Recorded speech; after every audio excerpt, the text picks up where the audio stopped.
오늘만 505명이 확진 판정을 받으면서 하루 확진자가 중국을 넘어섰습니다. 다음 주 대유행 국면으로 진입할 가능성이 높아졌습니다. 오늘 하루 대구 경북에서만 확진자가 450명이 나왔습니다. 사실상 대구 방역이 붕괴된 것으로 파악되는데 오늘 사망한 대구 거주 70대 남성은 입원을 기다리다 사망한 것으로 드러나 병실 부족으로 인한 사태 악화가 현실화됐다는 지적입니다. 병원 내 감염 확산이 뚜렷해지고 있습니다. 코호트 격리된 한마음 창원병원에서 3명의 확진자가 추가로 나왔고 은평 성모병원에서도 추가 확진자가 나와 모두 12명으로 늘었습니다. 헌혈 버스에서 체열 업무를 보던 담당자도 확진 판정을 받았습니다. 정부가 오늘부터 우체국, 농협 등 공적 판매처를 통해 마스크를 하루 500만 장씩 공급한다고 했지만 원활하지 않아 소비자 불만이 쏟아졌습니다.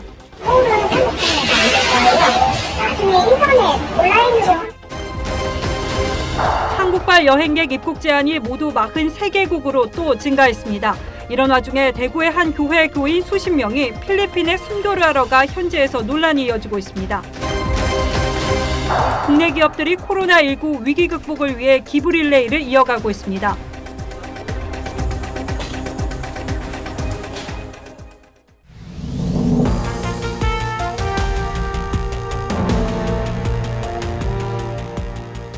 여러분 안녕하십니까? 뉴스9의 신동욱입니다. 오늘 또다시 505명의 코로나19 환자가 발생해 하루 기준으로는 가장 많은 숫자를 기록했습니다. 전체 확진자 수는 1,766명으로 늘어서 2,000명을 눈앞에 두게 됐습니다. 오늘 중국 당국이 발표한 신규 확진자 수가 433명이었는데 국내 환자 수가 무려 70여 명이 더 많습니다. 대구에서는 422명이 추가돼 대구 누적 환자는 총 1,132명이 되었습니다. 신천지 신도에 대한 전수조사 결과가 나오기 시작하면서 환자 수가 폭발적으로 늘고 있습니다. 최원영 기자가 먼저 보도하겠습니다. 오늘 하루 국내 코로나19 추가 확진자는 모두 505명, 대구에서만 422명이 발생했습니다. 대구 지역 누적 환자가 1,000명을 넘어섰고 대구 경북을 합하면 1,477명에 달합니다. 확진 환자 수가 대구에서 가장 많이 증가를 했는데 신천지 그 유증상자에 대해서는 검체 채취는 완료를 하였고 검사가 계속 돌아가고 있는 그런 상황입니다. 그래서 증상이 있는 신천지 신도 1,193명을 모두 검사한 결과가 나오면서 확진자 수가 급증했습니다. 이들의 확진 비율은 80%가 넘는 것으로 나타났습니다. 내일부터는 무증상 신도들에 대한 전수조사 결과도 나올 예정입니다. 대구 확산세가 꺾이려면 무증상 신도들의 확진 비율이 떨어져야 합니다. 광주시와 서울시 등 지자체들도 신도들에 대한 전수조사를 시작했습니다. 신천지 교회들 중에서 유증상자를 대상으로 진단 검사한 중에 확진자 비율은 대단히 높습니다. 은평 성모병원에서 환자 5명이 추가돼 총 12명으로 서울 최대 집단 발병 사례가 됐고 한마음 창원병원에서도 자가격리 중인 직원에서 추가 확진자가 나오는 등 병원을 중심으로 집단 감염 사례도 늘어나고 있습니다. TV조선 최은영입니다. 대구의 환자 수용 능력은 이미 한계를 넘어섰습니다. 다른 지역으로 환자를 보내야 하는데 당장 협조가 이루어지지 않아서 집에서 대기하는 확진 환자가 줄을 잇고 있습니다. 대구에서만 입원을 못하고 있는 환자가 570명에 이르고 이 가운데 1명이 집에서 대기하다 숨지는 일이 발생했습니다. 장용욱 기자가 취재했습니다. 오늘 새벽 대구에서 13번째 코로나19 사망자가 나왔습니다. 사망자는 신천지 대구교회 교인인 74살 A씨. A씨는 지난 25일 확진 판정을 받은 뒤 집에서 입원 대기를 하다 심정지를 일으키는 등 중증 증세를 보여 병원 이송 도중 사망했습니다. 발열, 기침 이외에는 다른 증상은 없었던 걸 어제까지는 오후까지는 저희가 그렇게 파악하고 있었습니다. A씨는 확진 판정을 받고도 입원 병실이 부족해 집에서 지내다 결국 숨진 겁니다. 대구의 확진자가 1,017명으로 늘었지만 입원한 사람은 447명에 불과합니다. 숨진 A씨처럼 병실이 없어 집에서 입원 대기하는 환자가 570명에 달합니다. 대구시가 꾸준히 병상을 늘리고 있지만 매일 급증하는 확진자 숫자를 감당하지 못해 입원율이 절반 수준을 벗어나지 못하고 있습니다. 병상이 확보되더라도 당장 환자를 입원시킬 형편이 안 됩니다. 병실에 칸막이를 세우고 환자를 관리할 의료진과 진료 시스템이 투입되는 데 걸리는 시간도 만만치 않습니다. 공사 얼마나 걸려요, 이거 하면? 내일부터 시작하시면 5일 정도. 권영진 대구시장은 앞으로 일주일이 골든타임이라며 정부와 다른 지자체에 병상을 지원해달라고 요청했습니다. TV조선 장용욱입니다. 청도 대남병원에서는 취약한 환경 때문에 집단 감염이 발생했고 환자 중 7명이나 숨졌습니다. 그런데도 병원 안에 그대로 환자들을 격리해왔던 보건당국이 뒤늦게 남은 환자들을 다른 병원으로 옮기기로 했습니다. 그런데 이마저도 여의치가 않습니다. 보도에 고서정 기자입니다. 마스크를 쓰고 방호복을 입은 청도 대남병원 환자들이 차례로 버스에 올라탑니다. 음압시설이 없고 전문 인력이나 전문 치료 장비 등이 부족한 문제가 평가 결과로 지적됨에 따라 모든 환자를 국립정신건강센터 등으로 이송키로. 대남병원 확진자 가운데는 최근까지 7명이나 숨졌습니다.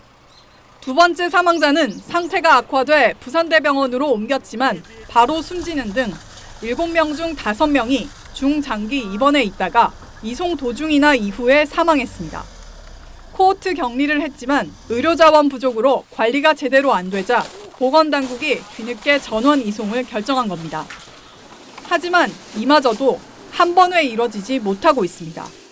이후에 치료 과정에서 내과 선생님들이 필요한데 내과 선생님들을 구하는 과정에서 늦어졌었다고. 코호트 격리는 부산 아시아드 요양병원과 나눔과 행복 재활 요양병원, 대전 성세병원 등에도 잇따라 내려지고 있습니다. 하지만 관리가 제대로 안 되면 오히려 집단 감염이 확산될 수 있습니다. 잠복기에 있는 분하고 바이러스 아예 안 들어온 분하고 같이 섞어 놓으면 증상이 없는 잠복기에도 전파력이 있기 때문에 취약시설의 경우 확진자 한 사람이 최대 12명까지 감염시킨다는 분석도 있습니다. TV조선 고서정입니다.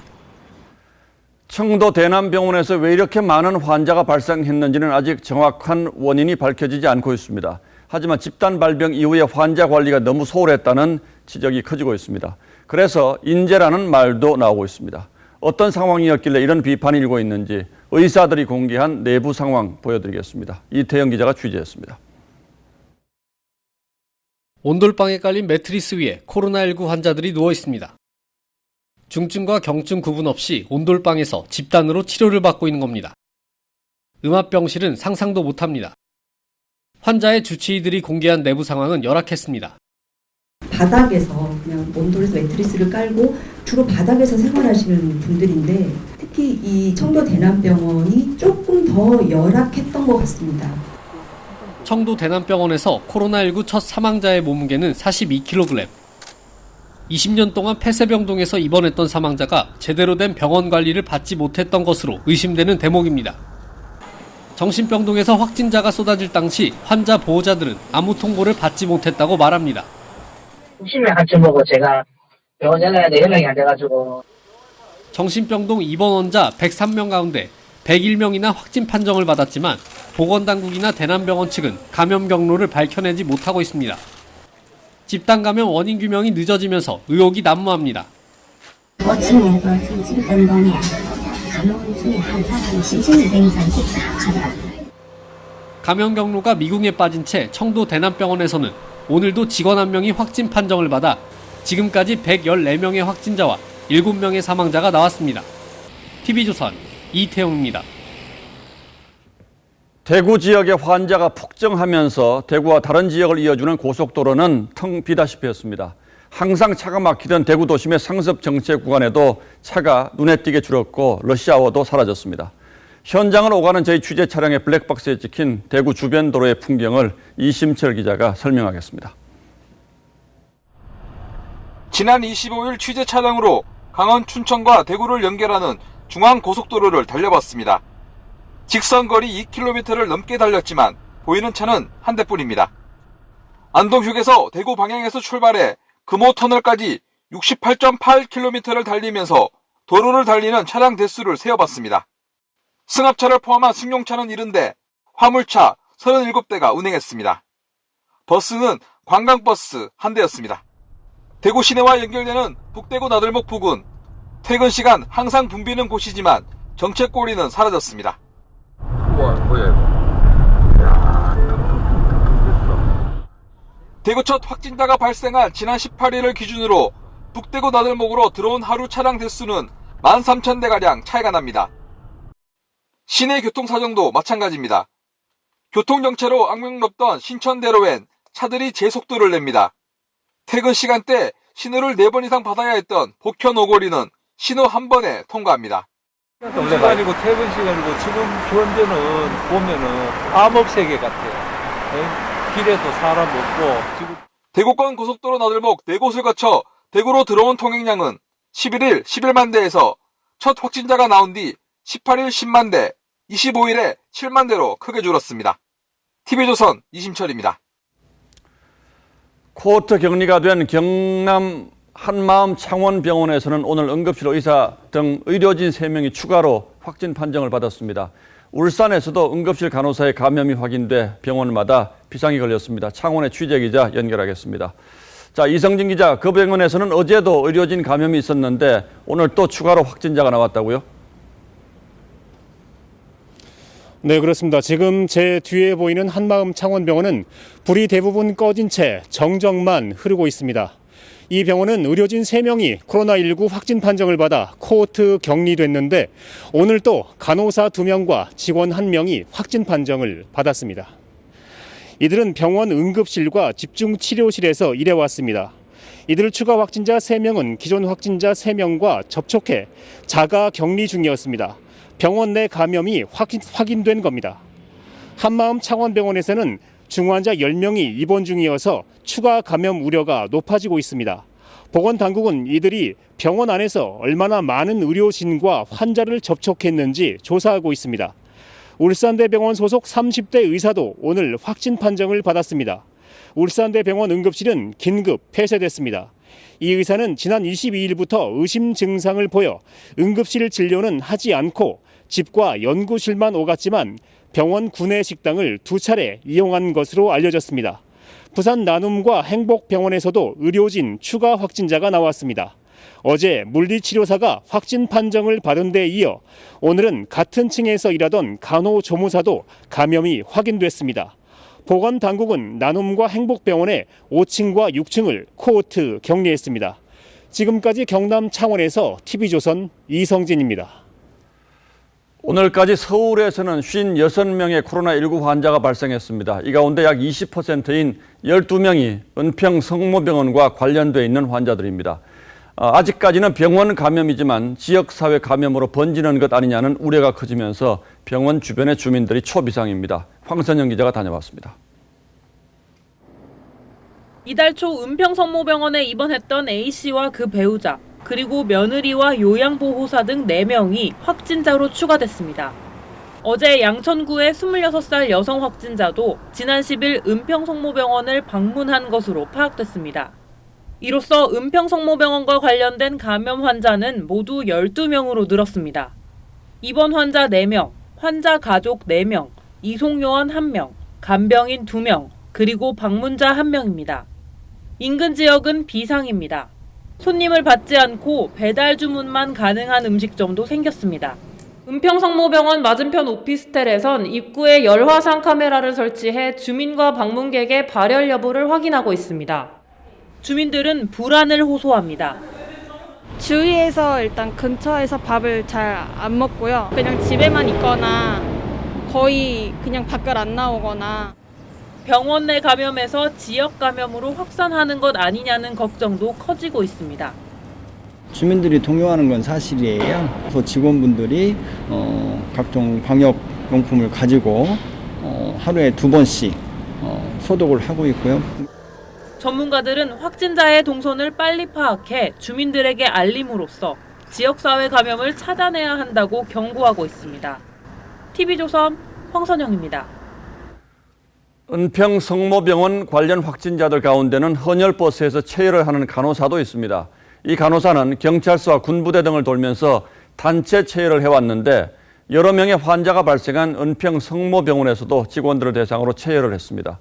혈액을 통한 감염 가능성은 낮다는 게 전문가들의 판단이지만 혹시나 하는 걱정이 적지 않고 또 가뜩이나 혈액이 부족한 상황에서 헌혈이 더 위축되지 않을까 하는 우려도 있습니다. 장동욱 기자입니다. 중앙혈액원의 체열간호사 A씨는 지난 11일 서울 은평성모를 방문해 직원들의 단체 헌혈을 받았습니다. 직원과 환자 등 이미 11명의 확진자가 나온 마당이어서 A씨도 이때 감염됐을 가능성이 있습니다. 문제는 당시 헌혈자 가운데서도 이미 감염된 사람이 있을 수 있다는 건데 일단 혈액을 통한 전파 가능성은 낮다는 게 전문가들의 의견입니다. 혈액에 존재할 정도라면은 발열 증상이 매우 심한 상태이므로 이런 경우에는 헌혈을 할 수가 없습니다. 헌혈을 통한 코로나 바이러스 감염은 매우 드물다고 할 수 있습니다. A씨는 경찰서와 군부대 등을 돌면서 최근까지도 단체 체열을 했습니다. 경찰서는 방역을 마쳤고 해당 직원들은 오늘부터 격리 조치했습니다. 서울 강서와 영등포, 경기 고양 등 3개 경찰서에서만 32명이 격리됐습니다. 사무실이 격리됐어요. 전화로만 유선으로만 얘기하고 있고. 대한적십자사는 체열 담당 간호사의 확진 판정으로 또다시 헌혈을 줄까 걱정입니다. 헌혈 단체나 이런 부분에서 취소하거나 3일분 밑으로 떨어지고 하면 진짜 좀 많이 걱정이 되는 상황이거든요. 혈액관리본부는 역학조사가 끝날 때까지 서울 헌혈의 집 운영을 중단하고 관련 직원들을 격리하기로 했습니다. TV조선 장도웅입니다. 방역 최일선에 투입된 의료진의 안전 문제도 심각합니다. 그런데 방역 당국이 의심 환자의 검체를 채취하는 의료진의 방호복을 일반 가운으로 바꾸기로 했다는 사실이 알려지면서 논란이 일고 있습니다. 방호복이 부족하다는 건 알고 있지만 그래도 너무하는 것 아니냐며 의료진들이 반발하고 있습니다. 보도에 임유진 기자입니다. 한 지자체가 코로나19 대처 방안과 관련해 최근 의료진에 보낸 공문입니다. 격리 공간에서 검체를 채취할 때 전신 방호복이 아닌 가운 사용을 권장하고 있습니다. 현재는 우주복처럼 전신을 가리는 방호복을 입는데 앞으로는 가운과 마스크, 고글과 장갑을 끼게 되는 겁니다. 환자 1명을 응대할 때마다 매번 갈아입어야 하는데 방호복은 시간이 많이 걸리는 문제가 있고 방호복 수급 등 문제가 불거지자 가운을 입도록 권고한 겁니다. 의료진은 반발합니다. 지금 현장에서 가장 문제가 되는 건 이런 기본적인 마스크라든지 개인 방호구가 지금 많이 부족하다는 겁니다. 안전 문제가 가장 중요하거든요. 그래서 부처 차원에서도 이 문제에 있어서 가장 최우선으로 해주시길 바랍니다. 의료진에게 방호복을 지급하라는 청원도 잇따르고 있습니다. 논란이 불거지자 방역당국 관계자들은 탈의가 쉬운 가운을 입어도 의료진 보호가 가능하다고 해명했지만 가뜩이나 일손이 달리는 의료진을 제대로 된 보호 장구도 없이 현장으로 내모는 것 아니냐는 비난은 계속되고 있습니다. TV조선 임유진입니다.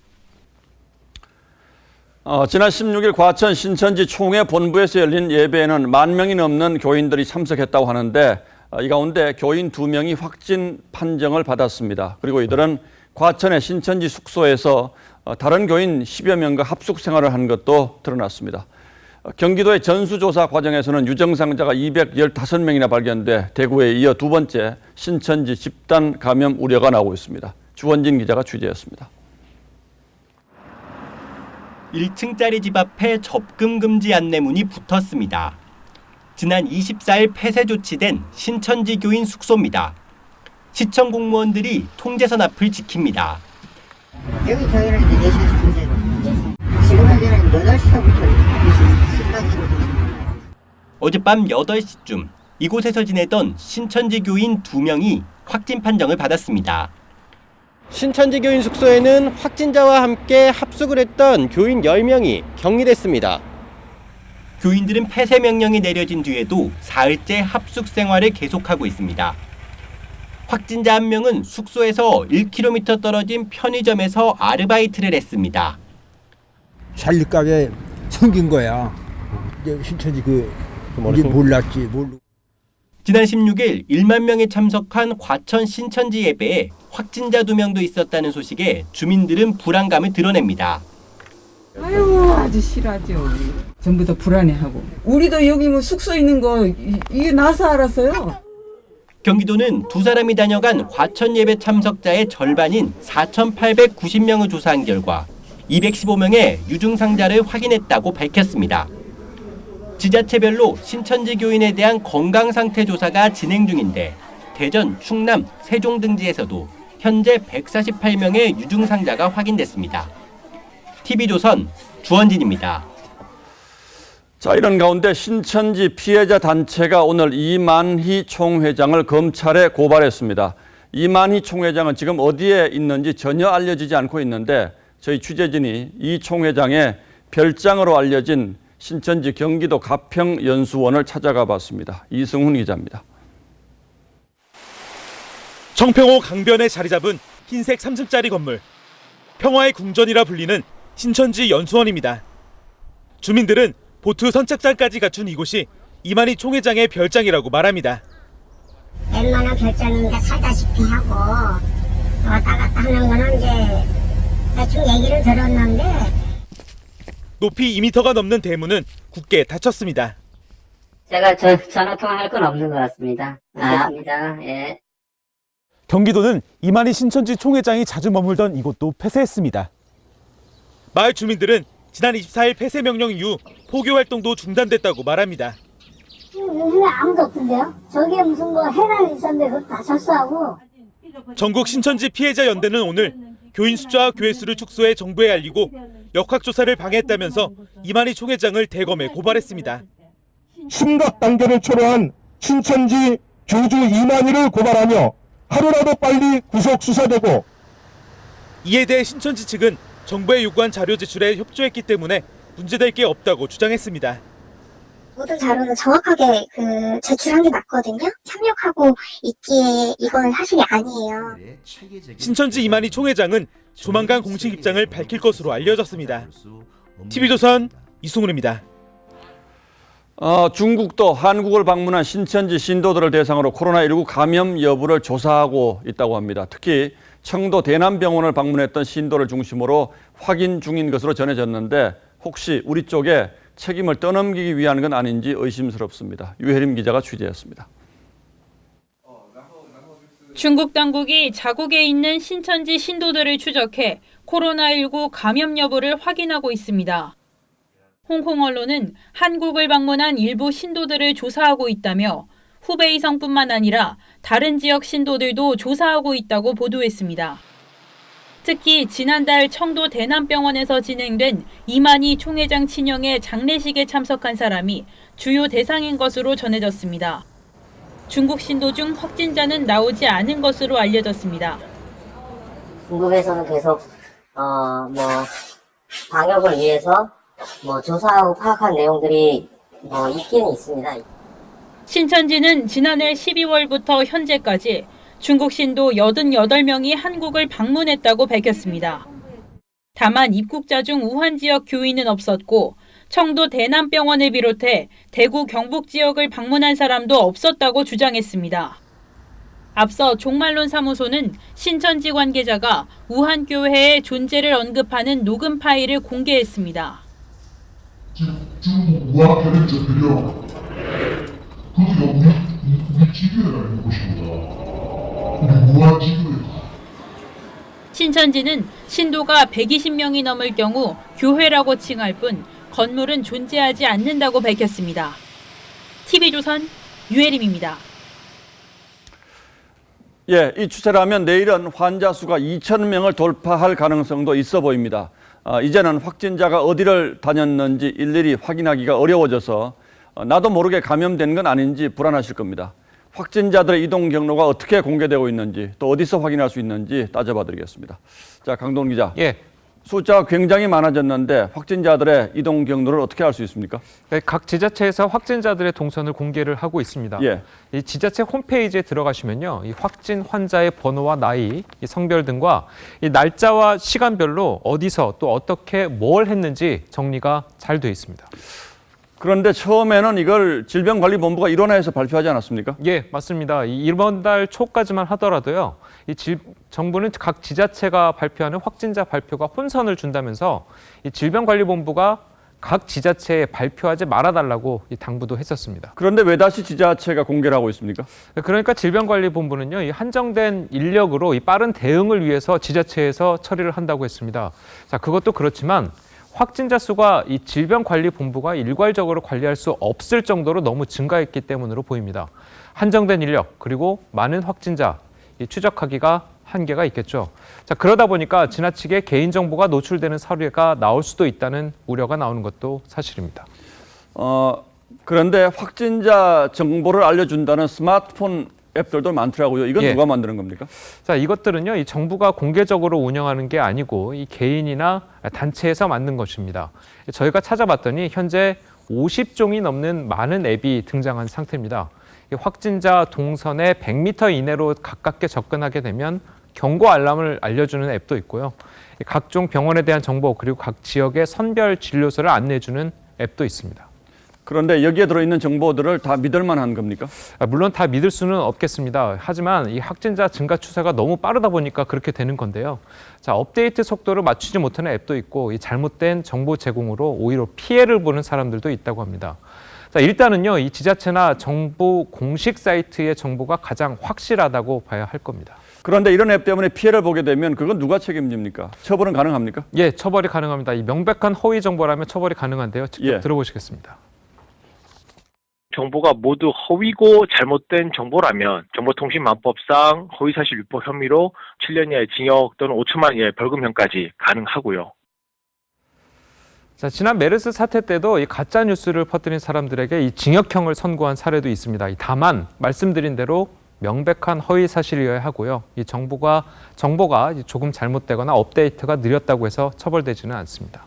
예, 결국은 뭐 개개인이 조심할 수밖에 없겠군요. 예, 강동원 기자 잘 들었습니다.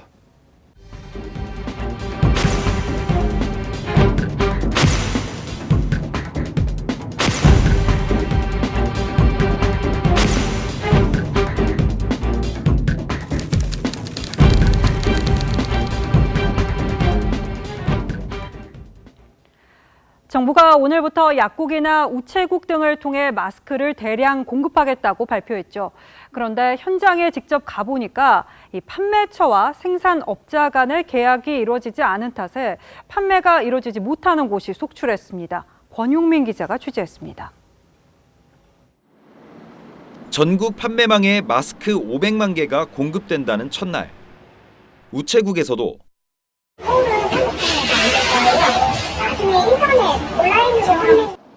약국에서도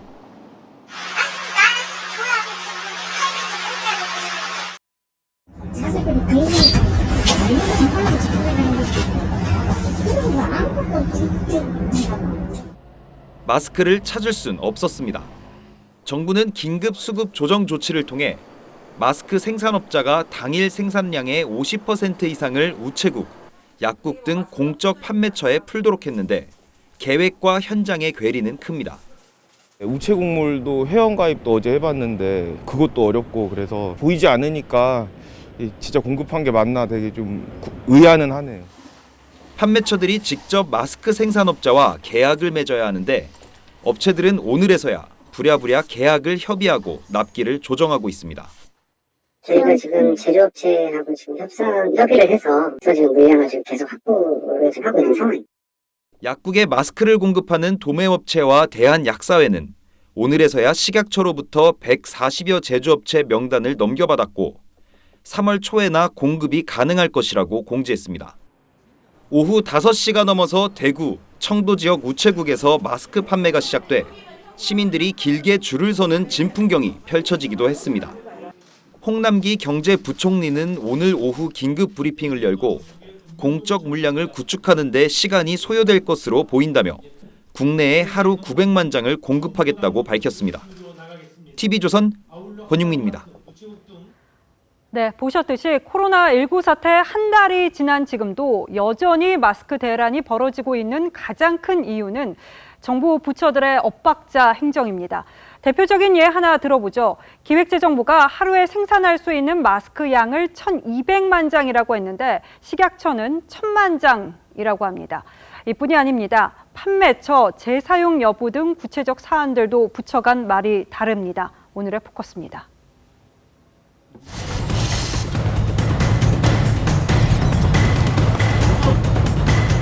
편의점 3군데 갔고 약국도 한 2군데인가 갔다 왔는데 평소보다 뭐 한 10배 정도 올랐다고 마스크 지금 다 품절이에요.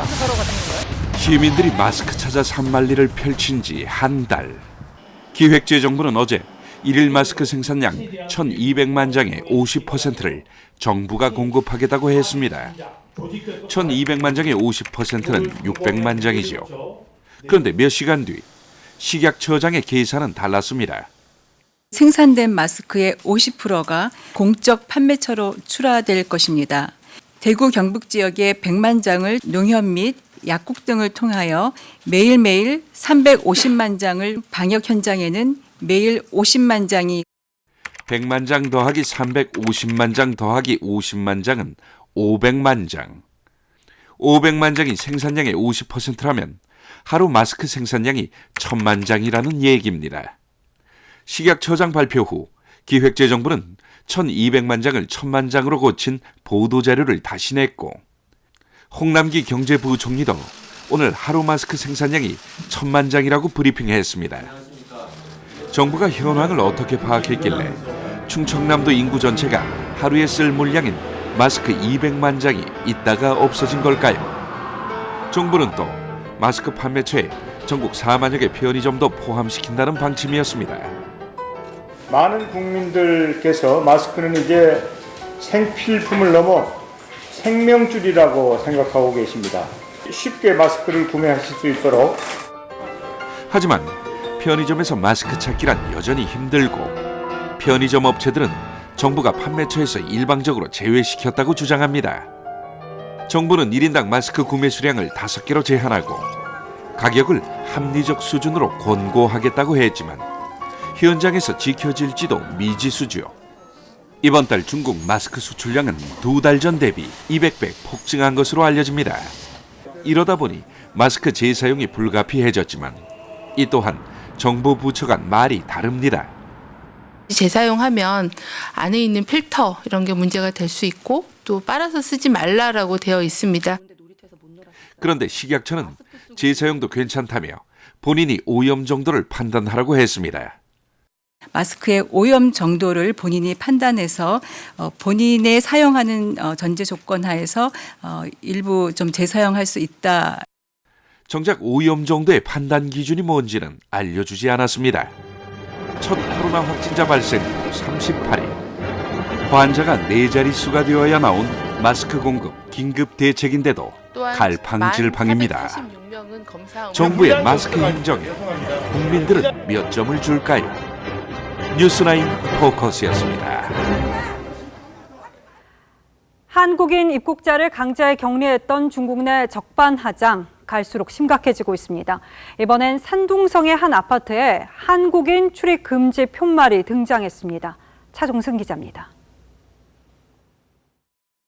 중국 산둥성의 한 아파트 단지 통지문입니다.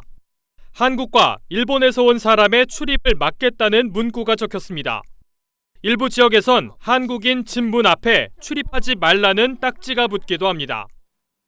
사례는 있다고 하고요. 실제로 정부에서 이렇게 붙이지 말라고 하는 부분이기 때문에 아마 자발적으로 그 아파트 단지에서 그렇게 임의로 그 같아요. 네. 교민들 마음은 편치 않습니다. 악의적으로 붙여져가지고 주변에 약간 그런 위화감이라든지 아니면 주변에서 약간 이렇게 배척받는 약간 불이익이나 이런 게 당하면은 안 되는 거잖아요. 그래서 강경화 외교장관은 왕이 외교부장과의 통화에서 중국에서 이루어지는 과도한 통제에 우려를 표명했지만 중국 관영 환구시보는 외교가 아닌 방역 문제라고 일축했습니다. 한국인을 포함해 한국발 여행객 입국을 막거나 제한하는 곳은 43개국으로 늘었습니다. 신혼여행지로 유명한 몰디브와 피지를 비롯해 필리핀, 몽골도 포함됐습니다. 외교부는 중국이 사실상 우리 국민의 입국을 차단한 지 이틀 만인 오늘에서야 중국 5개성을 입국 제한 지역에 포함했습니다. 이에 따라 검역 강화와 격리 조치를 받아야 되는 곳도 21개국으로 늘었습니다. TV조선 차정승입니다. 네, 앞서 전해드린 대로 한국인 입국을 제한하는 국가가 늘고 있는 것이 우리의 현실입니다. 이런 와중에 대구의 한 교회 교인 수십 명이 필리핀에 선교를 하러 가 현지에서 논란이 이어지고 있습니다. 배상윤 기자가 단독 보도합니다. 필리핀 현지 교회가 오늘 개최하려던 선교 집회 홍보물입니다. 필리핀의 복싱 영웅 매니 파키아오가 연사로 나서기로 돼 있을 만큼 큰 행사였습니다. 참가 인원은 수만 명에 이를 것으로 예상됐습니다. 그런데 이 교회는 대구의 한 교회가 후원하고 있는 곳이었습니다. 이번 집회에도 대구의 해당 교회 신도 수십 명이 참석하기로 돼 있었고 최근 필리핀에 입국했습니다. 선교하신 지가 30년 되는 해입니다. 현지 분들의 요청도 있고 해서 대구 지역 신도들이 왔다는 소식에 집회가 열리는 일로일로시는 발칵 뒤집혔습니다. 이나 필주 사람들이 다 번칠 경우 어떻게 감당할 거냐. 공부도 보내고 하소연도 하고 그랬는데 문제가 불거지자 시 당국은 행사를 불허했습니다. 필리핀 지역 일간지는 시 당국이 한국인들을 추적 중이라고 보도했습니다. 교회 측은 교인들의 건강에 문제가 없었다고 설명했습니다. 병원에 전부 다 건강 검진을 받아갔어요. 열이나 기침이나 또 인후통이나 이런 게 없다는 것을. 교회 측은 한국인 신도들이 오늘 모두 귀국했다고 밝혔습니다. TV조선 배상윤입니다. 외출을 자제하고 배달 음식으로 식사를 해결하는 분들이 점점 늘고 있죠.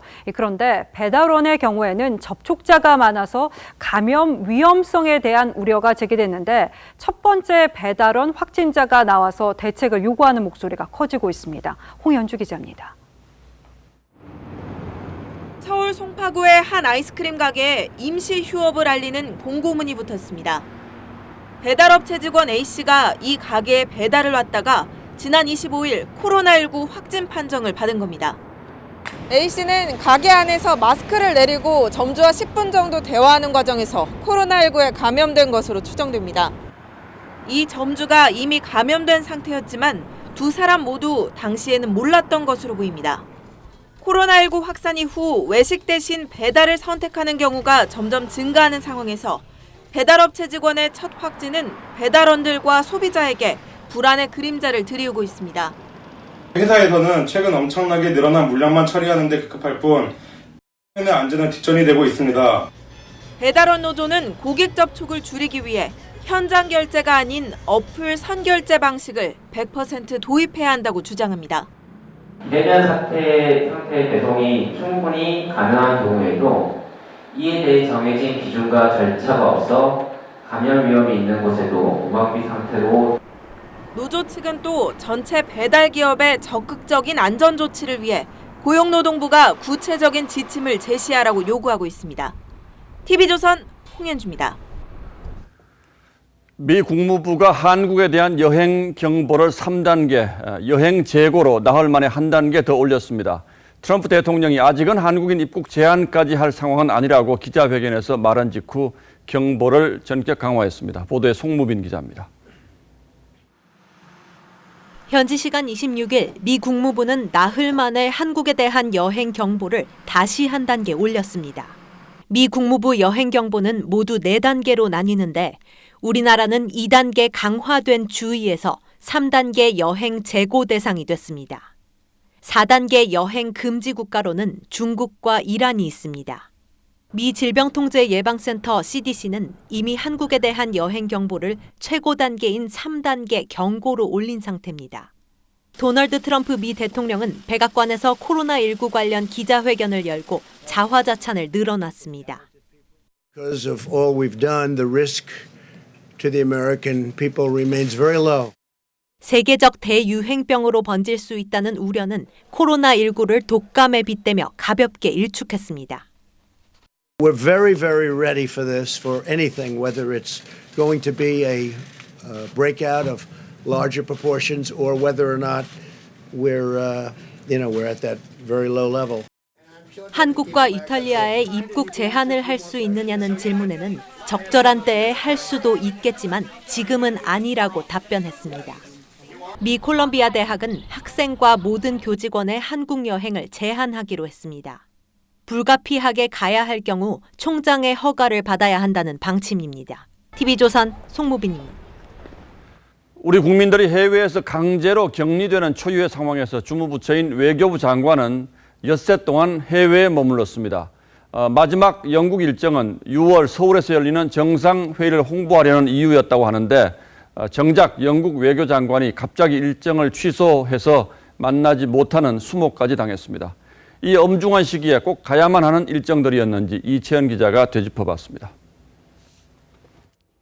신혼부부들이 모리셔스에서 강제 격리되고 국민들이 붙잡히기 시작한 23일, 재외국민 보호를 담당하는 강경화 외교부 장관은 제네바에 있었습니다. 외교부는 강 장관에게 WHO 사무총장이 한국이 우수한 대응 체계를 갖춰 잘 극복할 것이라고 했다고 자화자찬하는 자료를 내기도 했습니다. 다음 날 유엔 인권이사회 군축회의에 참석했고 독일에서는 스톡홀름 장관급 회의와 한독 외교장관 회담을 가졌는데 출국 때 15개국이었던 입국 제한국은 이때 23개국으로 늘어 있었습니다. 각국 공관과 재외동포 영사실의 민원이 폭증하고 외교부 안내가 느리다는 지적을 받기 시작했는데 강 장관은 영국행 비행기에 몸을 실었습니다. 6월 서울에서 열리는 P4G 정상회의에 영국 정상급을 보내달라고 요청하기 위해서입니다. 한국은 내년 녹색 성장 및 글로벌 목표 2030을 위한 연대 제2차 P4G 정상회의를 주최합니다. 그런데 정작 도미닉 라브 영국 외무장관은 개인적인 사유를 이유로 강 장관과의 회담을 직전에 취소했습니다. 라브 장관은 약속했던 날 저녁 트위터를 리트윗하며 한가한 듯한 모습을 보였습니다. 6일간 자리를 비웠던 강 장관은 오늘 귀국했습니다. 우리 국민들께서 많이 걱정하시고 계실 줄 알고 있습니다. 어떤 정부들은 정말 사전 통보 없이 그런 조치들을 취해서. TV조선 이채연입니다. 네, 드라이브 스루 햄버거나 커피 살 때나 사용하는 방식 아닌가 싶은데 코로나19 검사를 위해서 도입됐습니다. 시간 절약은 물론이고 감염 위험도 줄일 수 있는 방식이어서 칭찬이 이어집니다. 직접 보시죠. 김다루 기자가 취재해 왔습니다. 세종시 보건소 앞에 자동차가 줄지어 섰습니다. 방호복을 입은 의료진이 자동차로 다가가 창문 사이로 탑승객의 검체를 채취합니다. 제가 입안에 좀 넣을 거예요. 소리 내서 벌려주시고. 세종시에 설치된 드라이브스루 선별진료소의 모습입니다. 드라이브스루 방식은 검사를 받으러 온 다른 사람과 접촉하지 않는 점이 가장 큰 장점입니다. 대구 영남대병원과 경기 고양시도 어제부터 드라이브스루 선별진료소를 운영하고 있습니다. 기존의 선별진료소는 시민들이 30cm에서 1m 정도 간격으로 가까이 붙은 채 검사를 받습니다. 드라이브스루 선별진료소의 모습과 확연히 차이가 납니다. 주위에 다른 사람하고 같이 앉아 있으면서 접촉하는 것이 불안한 분들, 이런 분들에게 편의를.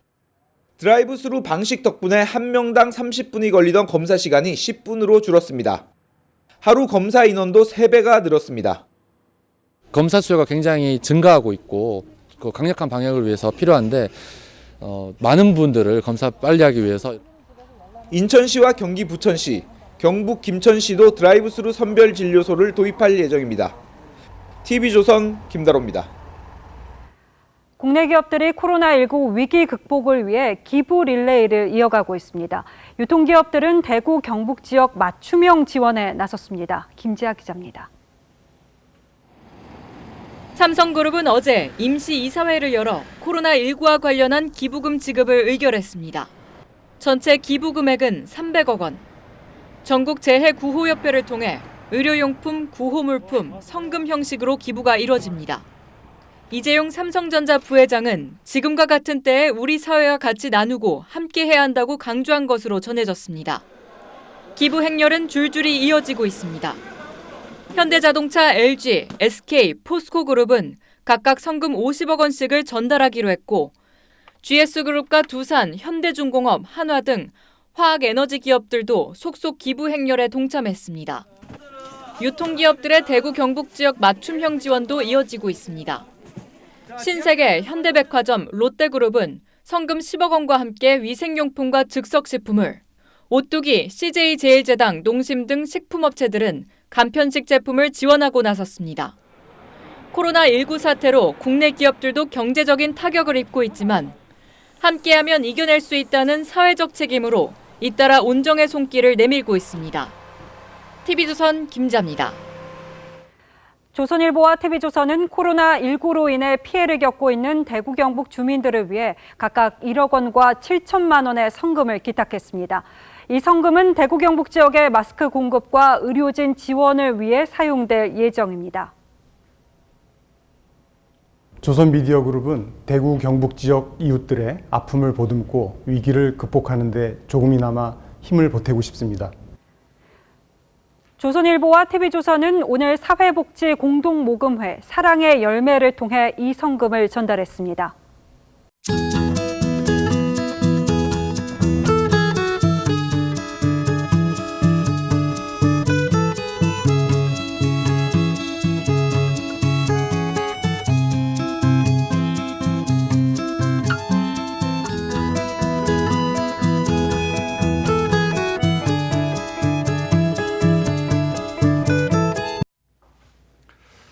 예, 다음 뉴스입니다. 친노 핵심 인사인 이광재 전 강원지사가 다음 주 초 원주갑 출마를 선언할 예정입니다. 민주당의 첫 경선에선 6선의 이석현, 5선의 이종걸 의원 등 현역 중진 의원 7명이 탈락했습니다. 이미지 기자가 보도합니다. 이광재 전 강원지사가 강원 원주갑 출마를 결심하고 다음 주 중 출마를 선언할 것으로 알려졌습니다. 이 전 지사는 오늘 간담회에서 3월 5일 이전 거취를 분명하게 말하겠다고 했습니다. 이 전 지사는 지난 2010년 강원지사에 당선됐지만 이듬해 불법 정치 자금을 받은 혐의로 유죄가 확정돼 지사직에서 물러났습니다. 민주당은 어제 1차 경선에서 3선 이상 중진 중 이석현, 이종걸, 심재권, 이춘석, 유승희 의원 등 5명이 탈락했습니다. 치열한 신경전을 벌였던 신경민 의원과 김민석 전 의원의 서울 영등포을 경선에선 김 전 의원이 공천권을 따냈습니다. 현역과 청와대 출신 간 대결에선 청와대 출신 대부분이 고배를 마셨습니다. 앞서 불출마가 결정된 18명과 컷오프 인원, 경선 탈락자를 감안하면 민주당 현역 교체율은 전체 30%에 이를 것으로 보입니다. TV조선 이미지입니다. 다음 주 선대위 출범을 앞둔 미래통합당이 총선 사령탑으로 김종인 전 민주당 비대위원장 영입을 검토 중입니다. 황교안 대표와 김 전 위원장, 유승민 의원까지 포함하는 공동선대위를 구성하고 있다고 합니다. 이런 가운데 태영호 전 북한 공사를 서울 강남갑에 전략 공천했습니다. 이태희 기자가 보도합니다. 미래통합당이 공동선대위원장에 김종인 전 비대위원장 영입을 유력하게 검토하고 있습니다. 경제 민주화를 강조해온 김 전 위원장을 통해 중도와 개혁 이미지를 강화하겠다는 겁니다. 김 전 위원장은 통합당 전신인 새누리당 출범 당시 박근혜 비대위에 참여했고 지난 총선에서는 민주당 선대위원장을 지내기도 했습니다. 황 대표는 이를 위해 주말 김 전 위원장과 회동을 추진 중입니다. 김종인 전 교수 내 선대위원장을 모신다는 기사도 나오고 해서요. 거기 뭐 그런 기사가 났어요? 그럼 가짜 뉴스네. 황교안 대표님께서도 내가 여러 분들을 많이 만나고 있어요. 유승민 의원도 당으로부터 공동선대위원장 제안을 받은 것으로 알려졌지만 아직 반응은 없습니다. 통합당은 김 전 위원장과 유 의원 외에도 중량감 있는 인사들을 더해 4-5명의 공동선대위원장단을 꾸릴 계획입니다. 통합당은 서울 강남갑에 태영호 전 공사, 서울 송파병에 안철수 계인 김근식 경남대 교수를 공천하기로 결정했습니다. 5.18 막말 파동을 일으킨 김순례 최고위원, 그리고 문진국 의원 등 비례대표 2명은 공천 배제됐습니다. TV조선 이태희입니다.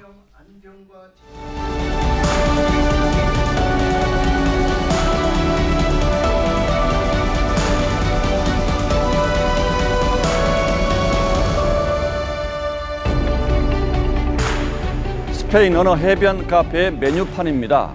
메뉴 그냥 커피는 5유로인데 그 아래 포르 파보르 커피는 3유로, 부에노스 디아스 커피는 1.3유로밖에 하지 않습니다. 이게 무슨 차이일까요?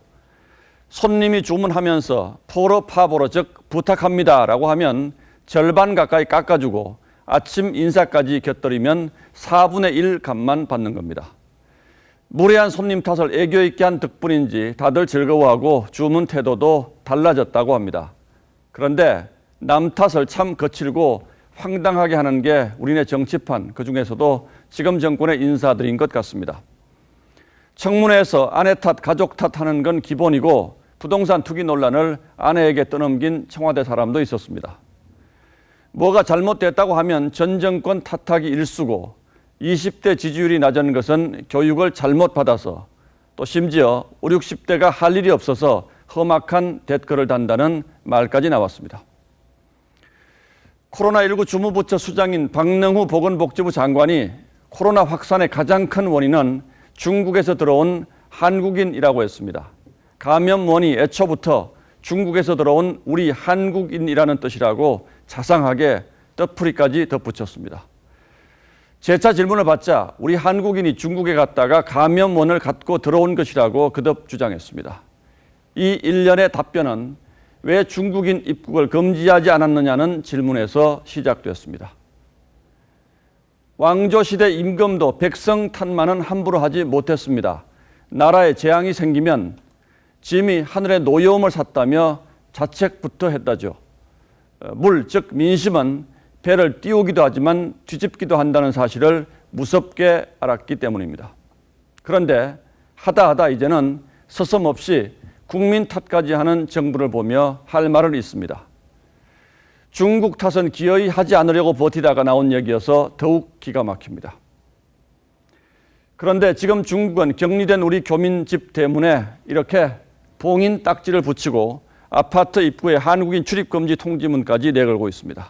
그런가 하면 관영신문 환구시보는 우리 외교장관의 항의에 대해서 외교보다 더 중요한 것은 방역이라고 반박했습니다. 그 말이 다름 아닌 우리 정부의 중국 눈치 보기에 대한 뼈아픈 가르침처럼 들립니다. 2월 27일 앵커의 시선은 결국 국민 탓이었습니다.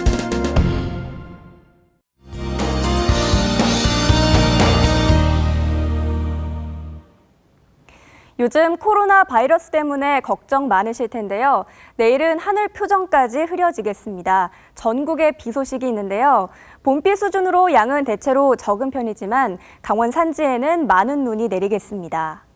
이렇게 비가 내리면서 기온은 다소 떨어지겠습니다. 오늘 서울은 12.5도까지 올라 꽤 포근했는데요. 내일은 최고 기온이 6도까지 떨어지겠습니다. 오늘과는 달리 제법 쌀쌀하겠습니다. 그 외 청주와 대전의 한낮 기온 7도를 보이겠고요. 남부 지역은 광주가 8도, 부산은 10도를 보이겠습니다.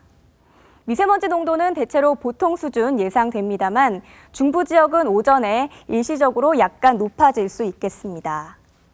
수도권과 강원도는 모레 새벽까지 비가 이어지겠고요. 이후에도 크게 추운 날은 없겠습니다. 날씨였습니다. 2월 27일 뉴스9은 여기서 모두 마치겠습니다. 시청해주신 여러분 고맙습니다.